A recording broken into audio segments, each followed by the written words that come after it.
People say marriage is for better or for worse. But what happens when worse means discovering that the man you share a bed with is not human at all? My name is Oma, and this is a story of how I married a monster who hides behind wealth, charm, and a smile, only to reveal his true hunger when the world is asleep. Oma was a woman of quiet beauty, the kind that didn't scream for attention but lingered in memory long after she passed. Born into a humble family, her life had always been marked by simplicity, clean laughter, shared meals, dreams stitched together with faith and hard work. She had never been the kind of woman to chase after wealth or status. Still, in her heart, like any woman, she longs for love, a love that would make her feel chosen, treasured, seen. It was an ordinary afternoon, beneath the glow of fluorescent light in a bustling shopping mall, that fate wrote a different script for her life. She was browsing through handbags when she felt the weight of a gaze, firm, intent, but not unkind. Turning, her eyes met his, Charles. He was the kind of man who turned heads without trying. Tall, confident, with an elegance that seemed to come as naturally to him as breathing. His dark skin carried the sheen of health, and his sharp suit looked tailored straight from some foreign boutique. The kind of man who walked into a room and immediately owned it. Yet, when his eyes rested on Oma, his confidence softened into warmth. He approached her with an ease that made her heart skip. His voice was rich, his smile disarming. He teased her gently about her choice of handbags, and before long, they were walking side by side through the mall, talking as though they had known each other longer than a few minutes. By the time he asked for her number, she could already feel the pull of something unusual, something magnetic. Their first date was at one of the most luxurious restaurants in the city, the type of place where the chandeliers glittered like stars and waiters glided in silence, every detail whispering wealth and refinement. Oma, nervous but thrilled, ordered a meal, while Charles leaned back in his chair, watching her with an intensity that made her blush. "Won't you eat?" she asked, a playful lift in her tone.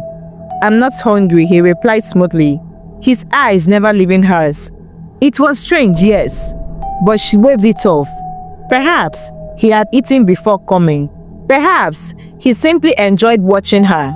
Whatever the reason, the date ended with laughter, roses, and the soft brush of his hand against hers. Their second date, the same thing happened. And then again on the third. He never ordered food, never sipped a drink, never so much as touched a glass of water. Yet he spared no expense on her. Designer dresses, jewelry that sparkled, evenings of luxury that she had only ever dreamed of. Oma told herself not to question it. Men like Charles, she reasoned, had their quirks. And who was she, a woman from such modest beginnings, to doubt the generosity of a man who showered her with gifts, who looked at her as though she was the only woman in the world? By the time Charles declared his intentions, she was no longer surprised. He had courted her, not just with wealth, but with consistency, attention, and adoration. And on one golden evening, he slipped a diamond ring onto her finger, whispering his desire to make her his wife. Her joy was uncontainable. Oma felt as though she had stumbled into a dream, one she never wanted to wake from. A man of wealth, power, and charm had chosen her. A girl from humble beginnings. A girl from humble beginnings had found her fairy tale ending. At least, that's what she thought. When Charles came to see Oma's parents, he came not as an ordinary suitor, but as a king in all but name. He arrived with cars full of gifts, his words dripping with respect, his hands never empty. He paid her bride price without bargaining, and beyond that, he began to build a house for her parents, something they had only prayed for in whispers. Bags of rice, cartons of oil, and watts of money flowed steadily into their home, and Oma's parents could not stop praising God for blessing them with such a generous son-in-law. Even Oma herself was swept in the joy. She could hardly believe her fortune. To think that of all the women in the world, Charles had chosen her, a girl from a humble background. Amidst the music, the gifts, and the glitter of promises, no one thought to pause and ask, who truly is this man? What lies behind his wealth? Within 2 months, the traditional wedding was celebrated in grand style. The ceremony drew a crowd large enough to fill the village square. Drums beat, dancers thrilled, women undulated, and men shook Charles's hands with admiration. By then, the house he promised her parents was standing tall, a monument of his wealth. To all, it seemed the hand of God had indeed written Oma's destiny in gold. But stories of gold often hide shadows. When Oma followed Charles back to Abuja, she stepped into another world. His mansion towered like a fortress, its gates high, its compound wide enough to swallow 10 houses. The servants lined up respectfully at the entrance as though welcoming royalty. One of them carried her bags, another ran her a hot bath, and yet another laid out a feast so rich it seemed fit for a queen. Oma felt her heart swell with gratitude. She knelt beside her bed that night, whispering, "Thanks to God for such a blessing. Surely her life had changed forever." But that very night, when the time came for her husband to join her in their bridal chamber, Charles quietly walked out. "Where are you going?" Oma asked softly, still smiling, expecting perhaps a playful reason. "I have something to attend to. Sleep, I'll join you soon," Charles replied, his voice smooth, unreadable. The smile on Oma's face faltered, but she forced herself to accept his excuse.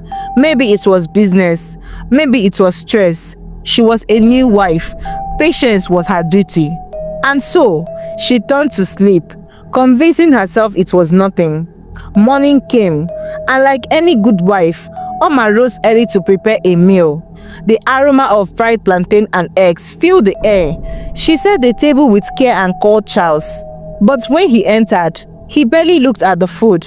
"I don't like the food," he said flatly. Surprised, she quickly offered, "Then let me make something else, whatever you want." "Don't bother," Charles replied, walking away.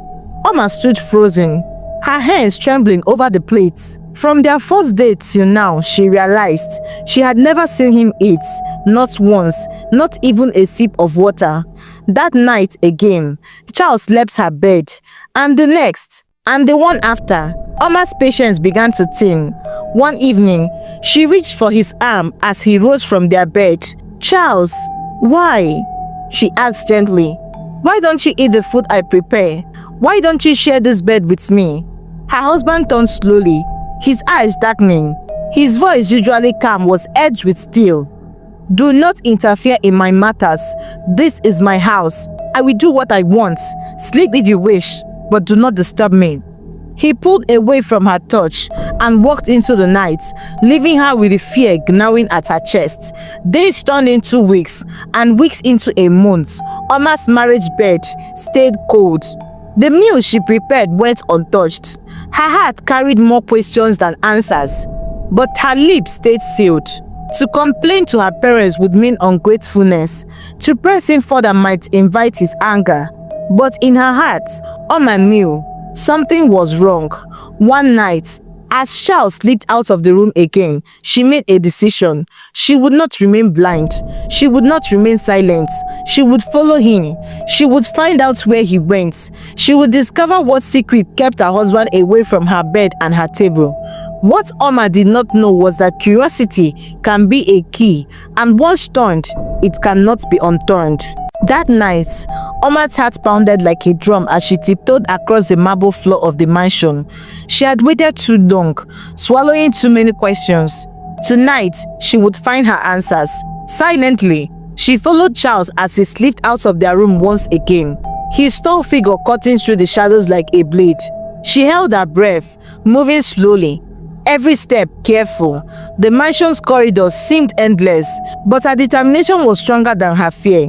She passed servants who kept their eyes lowered, pretending not to see her. Something about their silence chilled her. It was as though they already knew what she was about to discover. Oma followed him out into the compound, the night air cold against her skin. And then she saw it. Her world stopped. Charles was no longer the handsome man she had married. His face had twisted, his eyes glowing like coals in the dark. His jaws stretched unnaturally wide, fangs sinking deep into the neck of a servant who whimpered weakly before going limp. Blood dripped down his mouth as he sucked greedily, his body hunched like a beast. His hands clawed into the servant's flesh. Oma's scream caught in her throat. Her knees trembled. The truth crashed into her chest. This was why he never ate food, why he never drank, why he never shared her bed. Charles was not human. But before she could run, his head snapped up. His burning eyes met hers. Oma! Her blood turned cold. With a speed she could barely comprehend, he lunged at her. She turned and ran, her hands clawing at the air for freedom. But in seconds, his hand seized her arm, crushing her escape. She cried out, her heart tearing inside her chest. He dragged her, struggling, into a locked room deep within the mansion. The heavy iron door slammed shut, sealing her fate. Charles loomed over her, his face still marked with blood. His voice was low, dangerous. I warned you, he growled. But you would not listen. Now see where your curiosity has brought you. I gave you everything, Oma. Wealth, comfort, power. But you, his voice rose, shaking the walls. You were not satisfied. You dared to meddle in my affairs. Now you will pay. You will rot here like those before you. Oma collapsed against the wall, trembling, tears streaming down her cheeks. The man she had called her husband was a monster, one who fed on human blood, one who tore his servants apart like animals. Her mind spun. How will I escape? How will I survive? I need to leave this place. Oh my God, what have I done? What is happening? The days blurred into nights. The room became her cage. The only time the door opened was when food was pushed inside. And even then, Oma barely touched it. Fear had stolen her appetite. Meanwhile, far away in the village, Oma's parents began to worry. They called her phone again and again, but she never answered. Desperate, they called Charles. With a smooth, calculated voice, he assured them, Mama, don't worry. Oma is fine. She's just abroad for vacation. She needed some rest. I made sure she traveled in comfort. To silence their doubts, he sent them bundles of money, cartons of foodstuffs, even new clothes. Her parents, overwhelmed with gratitude, tried to push aside their worry. After all, what son-in-law would go to such lengths unless he truly cared? But still, from time to time, they dialed their daughter's number, hoping to hear her voice. Each unanswered call deepened their unease, though the gifts Charles showered on them weighed against their suspicions. Back in the mansion, Oma was living a nightmare her family could not even imagine.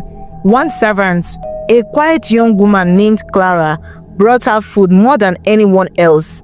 Oma begged her in whispers, clutching her hands. Please, please help me.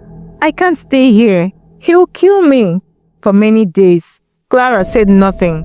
She would set the tray down, eyes darting nervously, lips pressed tight. Fear weighed on her like chains. But one evening, Clara finally spoke. Her voice was shaky, her eyes wide with terror. Madam, you don't understand. This house, it's not what it seems so. Every night, Master Charles feeds. He takes from us our blood, our flesh. We are not servants. We are food. And those who resist, they disappear. Oma gasped, her hand flying to her mouth. Clara continued, her words pouring out in a whisper. Your parents, they call often, they worry. But Master told them you traveled abroad, on vacation. He sends them money, food, gifts, so they will not ask questions. He always knows how to cover his tracks. Oma's chest tightened as sobs broke free. Her parents believed she was enjoying a life of comfort, while in truth, she was locked in a dungeon, a prisoner to a beast. Clara shook her head, her hands trembling. I wish I could help you escape, but I can't. If he ever found out, he would kill me. We all fear him, madam. Even to speak against him is death." The silence that followed was heavier than chains. Oma stared at the locked door, her mind torn between despair and a single fragile hope, a miracle. But deep down, she knew miracles do not walk into prisons. If she wanted to live, she would need to find her own way out. Oma sat in the dark room, her body weak, but her spirit restless. Every night, she heard Charles's footsteps echo down the mansion halls, followed by the faint, chilling cries of his victims. The air carried the metallic scent of blood. Her heart ached with fear, but deeper than fear was determination. She could not die here.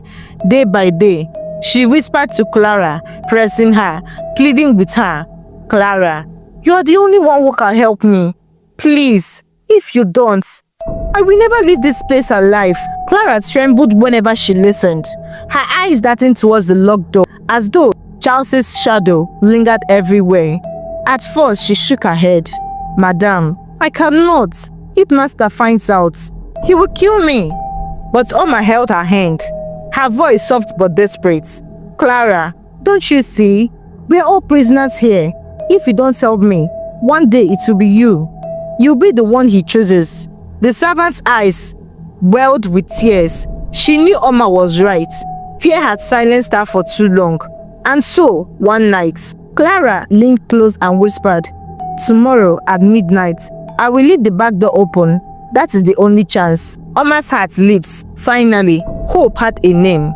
Far away in the village, Oma's mother tossed restlessly on her bed. She had not slept in days. The money child scents piled in their house. The foodstuffs overflowed, but her heart was not at peace. A mother's spirit knows when her child suffers. Each time she dialed her daughter's number, the silence on the other end cut her deeper. Each time she spoke with Charles, his smooth reassurances felt like oil hiding poison. Something was wrong. She could not shake the heaviness pressing on her chest. Finally, one morning, she tied her wrapper and went straight to the pastor. "Pastor," she said, her voice shaking, "I can't sleep. I can't eat. My spirit tells me my daughter is in danger. Please, Pastor, help me. Pray for her." The pastor closed his eyes, lifting his hands. As he prayed, his voice rose with authority, words thundering through the quiet church. Suddenly, his face grew still. "Your daughter is in a house of blood," he declared. "Her husband is not a man, but a beast feeding on human blood and flesh. But take heart, the Lord will deliver her. Tonight, we must pray without ceasing." Oma's mother wept, her knees hitting the floor. Together, she and the pastor raised their voices, interceding, declaring freedom for Oma. As they prayed, unseen chains began to tremble. That night, inside the mansion, Charles moved as usual, silent, swift, deadly. He vanished into the darkness to feed, unaware that forces beyond his control had begun to stir. Meanwhile, Charles slipped into Oma's room, her hands shaking as she unlocked the door. "Now, madam, we must go quickly before he returns." Oma's heart pounded. She followed Clara through narrow corridors, her bare feet silent on the cold tiles. The back door loomed ahead like salvation. Just as they reached it, a chilling growl split the night. Charles was back. His monstrous form appeared, eyes blazing, mouth dripping red. "You dare betray me, Clara," he roared, his voice shaking the walls.